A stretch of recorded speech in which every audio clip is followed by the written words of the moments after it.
I value the good things in life. Great food, comfortable clothes, the perfect pour at the end of a long day, and the hardworking people who bring quality products to life. I'm fascinated by how the things I love come to be. So I've teamed up with my friends at Nutrient Solutions and Farm Journal to explore the journey from seed to shelf and to get to know the growers who dedicate their lives to making it happen. How are growers feeding a growing world? Come with me to find out. I'm Brett Griffin. This is Leading the Field.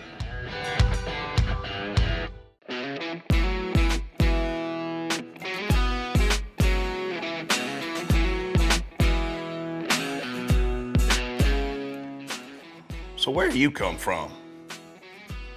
I'm going to go ask Thaddeus at the Nutrient Innovation Farm. Anytime I have a question, he has the answer.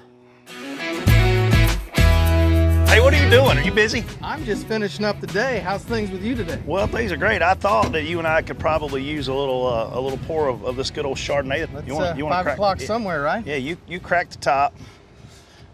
Wente, I know this vineyard. I know this winemaker. Really? Yeah, Nikki. You know Nikki Wente? That makes this bottle, yes. You want to see this vineyard? I would love to see this vineyard. Tell you what, we'll have a taste and we'll give her a call and see if she's available. All right, let's do that. How does somebody like you get to know famous people? Mostly from hanging around people like you. Oh, well, touche. Yeah, that's how that happens. That's a good answer. It's a good network. Cheers to knowing famous people who make amazing wines. Thanks for coming out. All right, let's finish this and then let's go call them.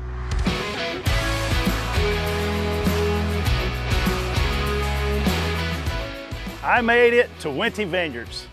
This place has been around since 1883. It's the oldest continuously operated family-owned vineyard in America, and I'm gonna get the chance to sit down with one of the owners, Nikki. I can't wait.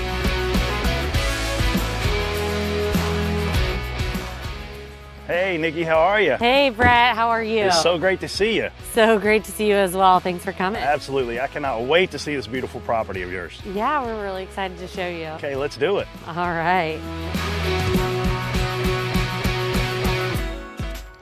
Nikki, this vineyard is beautiful. What was it like growing up around here? You know, I was out here in the vineyards pretty much all the time. My family has horses, so I grew up riding horses through the vineyard with my dad, or following him to work.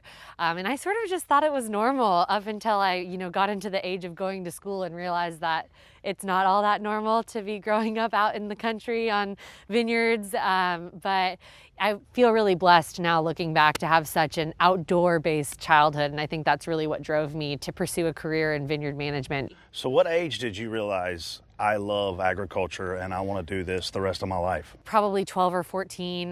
By the time I was 14, I was begging my parents to let me come and work for the family business and do some interning. And I had a female role model, our viticulturist at the time, Jackie Mancuso, was letting me shadow her over the summers. And it really did spark my passion for grape growing. And I ended up going to school for wine and viticulture and pursuing that dream. Yeah, that's awesome. You're the director of viticulture here. What does that mean? Yeah, so as the director of viticulture, I manage all of our farming operation with the help of my excellent team. I have some really key players that help me to run all of the operations, from canopy management, fertilization, overall vine health, sustainability. So we do a lot of different things to get this operation running, but our main job is to make sure that we're delivering quality grapes to our winery so that we can give our end consumers, just that yummy taste in their glass. That's what we really want to see. Is that what you wake up every morning looking for, to put a smile on somebody's face and just give them that great wine? Absolutely. I mean, I think that's what makes the wine industry so much fun, is that you actually get to see that end product, you get to taste that end product, and you get to really enjoy it. So it's one of the reasons I truly love what I do. You're a 5th generation farmer. It certainly looks like number 6 is coming soon, right? Yeah, but we are 5th generation here, 6th in here, and she is joining quite a number of 6th generation family members already. So a lot of cousins. Yes, lots of cousins and lots of second cousins. So we're really excited.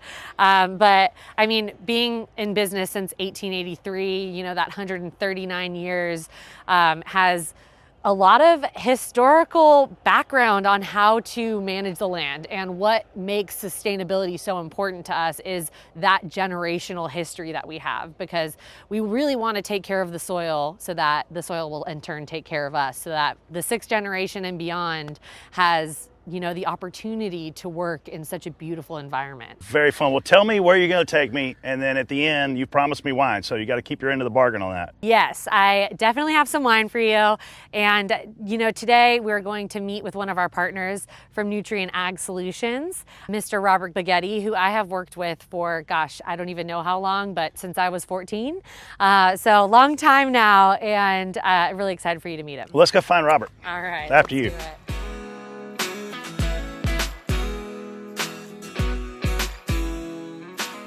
Hey, Robert, how you doing? Hey, Nikki.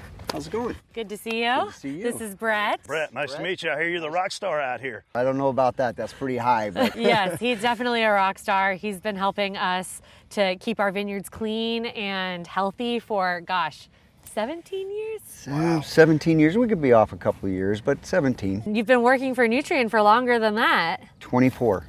So Robert's a big key. part of this operation. Yeah, he's everything from preventative solutions to how do we fix a problem once it happens. So we work on fertility plans, we work on integrated pest management plans, we work on fungicide programs, we work on everything together and really tie in our sustainability programming, all with Robert's help. So we really couldn't do it without him. So what were you doing when we interrupted you?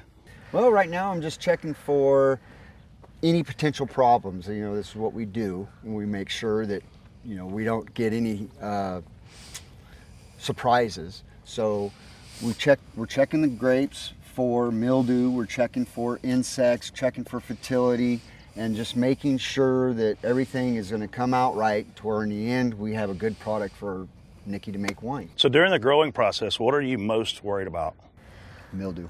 Yeah, mildew for sure. This variety here is actually called Suzhou, and we don't really get mildew in this variety. Right. We might get a little bit of bunch rot. So that's when the cluster has moisture on the inside, whether that's from broken berries or maybe like over the weekend, it actually rained a little bit. It was like 75 and rained on Sunday last week. So that is a potential cause of bunch rot. So you would find that later in the season. But right now we just finished bloom. We did a nice bloom preventative bunch rot spray that it fits in with our sustainability program, and Robert helped us to create that program. So appreciate Robert's help so that we don't have to worry about problems. Sustainability is important to you guys. It's very obvious, from the soil to the water and all the things.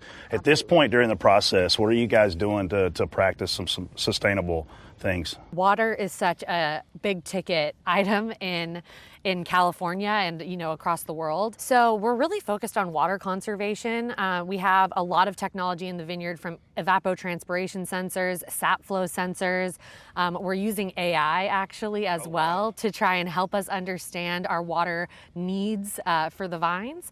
So we're really going at it from a tech perspective, so that we can make sure we're feeding the vines what they need and not just applying water to apply water. Also, we're looking at our pesticide program as well. We want to eliminate pesticides as often as possible and work with Nutrient Ag Solutions to create an integrated pest management process. So they're helping us along the way so that we can minimize our chemical inputs and maximize our quality in the vineyards. We used to do a lot more conventional type fungicides, and we have found that another process that we do, it's less impactful and more organic, and we get better results. Saves them on dollars, and it is very effective. But it's a balance. Everything's a balance, and that's what we're doing. All I hear about is her rosé and the family Chardonnay. Like, I can't wait. Yes, it is excellent. It is I excellent. can't wait. Well, you guys are doing an awesome job. This property is beautiful, and I'm excited to be here. Thank y'all. Robert, it was good to meet you, man. Very nice to meet We're you. going to go drink some wine. Excellent. Okay. Thank y'all so much for having me. Cheers. Cheers. Thanks for coming. Cheers. Nikki, next time we'll let you have a sip with us. Yeah, I would love that. This wine is definitely spot on. The Wente family's commitment to quality, tradition, and sustainability has made their business a success for 5 generations, and will keep it that way for generations to come. For the rest of us, it means great wine will always be a pour away. In our next episode, we're off to Canada to explore the beauty and the mysteries of Alberta's incredible canola fields. I'm Brett Griffin. Keep on leading the field.